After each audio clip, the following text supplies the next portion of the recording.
안녕하세요. 베데그 구아라입니다. 할 때마다 맨날 오랜만이라고 하는 것 같은데 이리 치고 저리 치고 이렇게 막 치느라 정말 체력이 안 좋아져가지고 정말 많은 일이 있었습니다.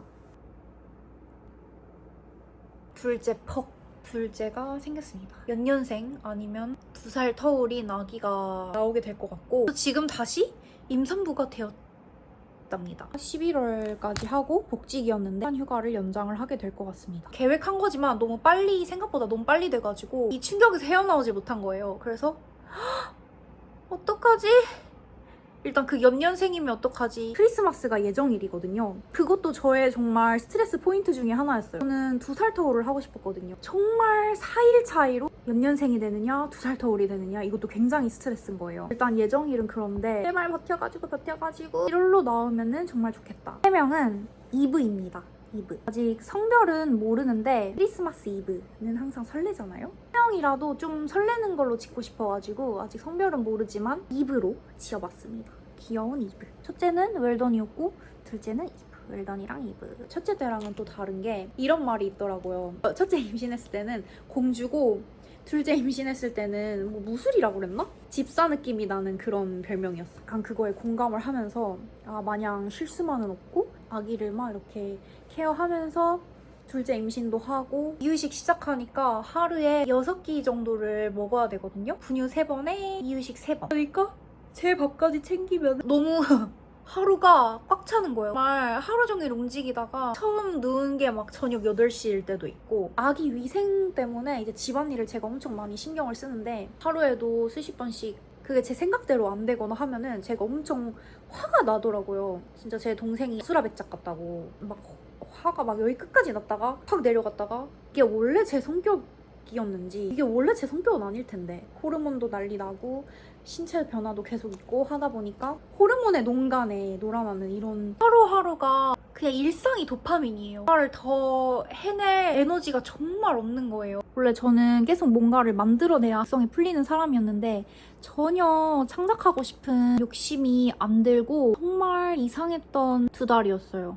카메라를 켜기 어려웠던 이유가 제가 항상 이렇게 뭔가 정말 영감이야 저거 너무 좋다 즐겁게 영상을 만들었었는데 그냥 일상으로만 너무 충분해진 제 모습이 너무 낯선 거예요. 내가 알던 베데그 채널의 분위기랑도 너무 달라진 거예요. 제가 이게 지금 일시적인 건지 그냥 이 상태로도 충분한 쭉 갈 것인지 혼란스러웠어요. 어떻게 말로 풀어야 할지 모르겠고 호르몬의 농간인지 굉장히 슬픕니다. 정말 격변기를 겪고 있습니다. 이제 약속 장소에 이렇게 막 가고 있는데 가방에다가 이거를 이렇게 달고 가고 있었어요. 만나면은 얘기를 해야지 친구들을 마주친 거예요. 이렇게 된 거예요. 애들이 서로 알아요. 이거 뭐야? 막 첫째 때 거를 안 뗀 줄 알았대요. 아직도 애들이 너무 놀란 거예요.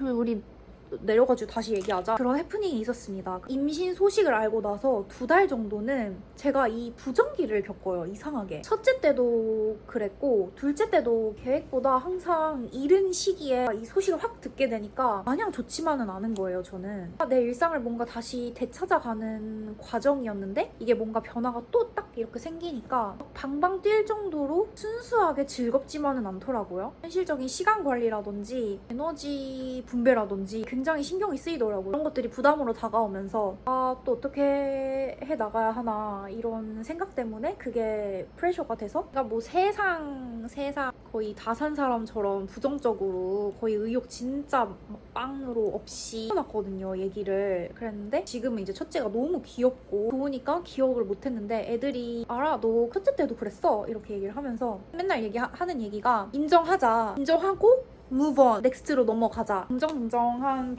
그 에너지를 많이 받는 친구들인데 저희가 맨날 이거를 인정클럽이라고 불러요. 인정클럽. 인정하고 넘어가 이러면서 축복이야 애들이 이제 응원을 해주는데 그렇게 하고 다음 날부터 진짜로 괜찮아졌어요.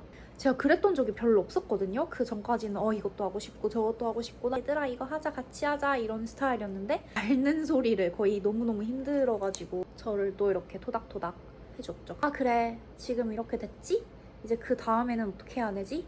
이런 식으로 하면서 좀 다시 힘을 얻게 된 그런 계기였던 것 같아요. 밀린 얘기들이 있는데 아무튼 육아 말고도 엄마들의 삶이라고 해야 되나? 엄마들의 사생활, 엄마들의 개인적인 감정을 뭔가 풀거나 좀 많이 부족한 것 같아요, 콘텐츠가. 그래서 참 육아 고립감이라는 게 있어요. 별로 진짜 모든 거를 표현하기가 어렵지만 뭐랄까 정말 행복하지만 응어리진 무언가가 있고 굉장히 고립되어 있다. 그리고 내가 사회생활을 오래 하지 않았었거나 인간관계가 넓지 않거나 하면 정말 고립되기 딱 좋은 것 같아요. 엄마들은 어디 가서 새로운 관계들을 만들고 공감 섞인 대화들을 나눌 수 있을지. 저도 굉장히 긍정적인 편에 속했는데 이게 이렇게 모든 것이 이렇게 휘몰아치다 보니까 막 정신을 못 차리고 막 이렇게 엄청 치였던 것 같아요. 뭐 친구를 자주 만날 순 없으니까 이런 거를 풀 수 있는 데가 많이 없기도 해서 좀 책 같은 걸 많이 보기는 했는데 이런 거를 공유하는 자리가 있으면 조금 덜 힘들었다? 조금 덜 당황했을 텐데 아무튼 최근 2개월간은 정말 힘들었습니다. 이 쇼핑하러 가는 것도 정말 원기옥을 모아서 마음을 먹은 지 2달 만에 가는 거기 때문에 와 정말 격변기예요. 와우.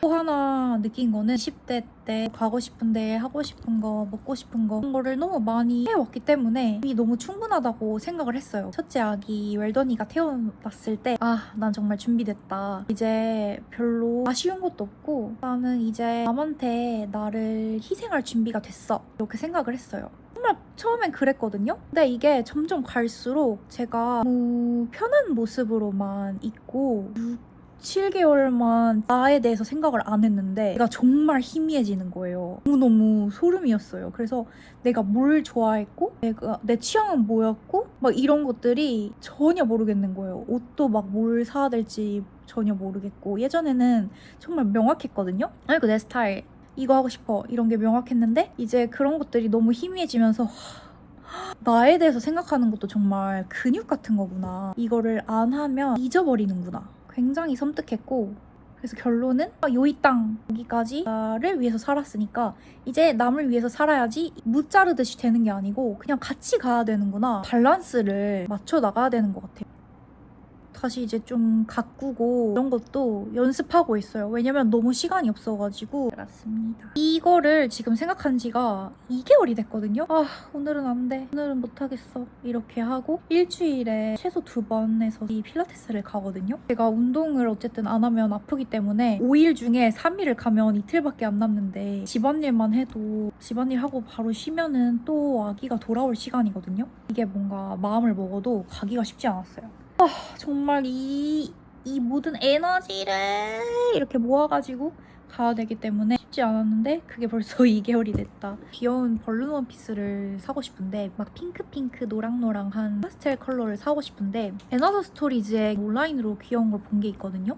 그래서 그거를 한번 입어보고 간 김에 뭐 코스나 다른 데도 한번 들려보고 나의 에너지를 올려줄 옷이 없을까?